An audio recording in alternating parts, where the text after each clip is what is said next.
Have you ever gone over to a friend's house and they have like a couch, a love seat, and 2 recliners, but the whole room is like 10 by 10, so you can't even move at all? You're like, what's the deal? That's what we're helping you out with today, finding the right furniture for your space. Let's take a look.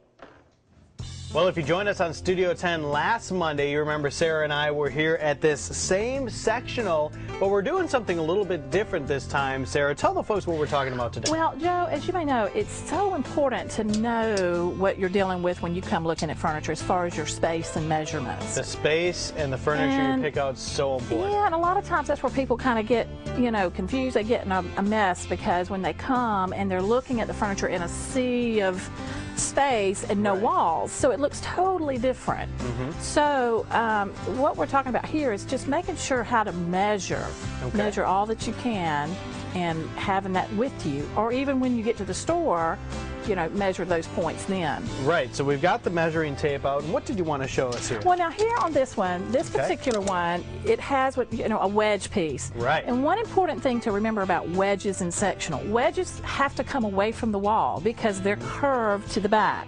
Right. Okay, so you're going to lose some space. Okay. So if space is tight for you, you may want to be careful about using a wedge. And you have to bring your measuring tape along to figure that out, to figure out if it works within your space. But now there is an option. There are some sectionals that's just a straight corner. Okay. And that works better. So we're going to take a look at one of those. Right at the apex of this corner piece you were telling us about. Yeah, exactly.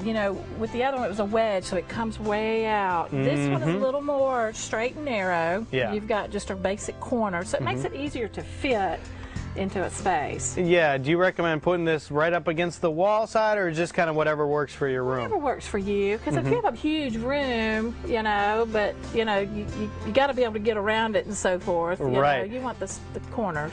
And we can't stress how important it is, again, to have the measurements with you when you come to the store. Yeah, you save yourself a lot of headache if you have measurements, and even have just a picture of your room or space or measurements. That helps so much. Yeah, tape measure costs a couple of bucks, but it could definitely help you figure out your space and not leave you with something that looks way too big or way too small. So get one of these, come over here, and make it work for your space. Sarah, thanks a lot. Thanks, Joe. There are several different Barrow locations across the Gulf Coast, all of which are located on our website, the Studio 10 tab on fox10tv.com.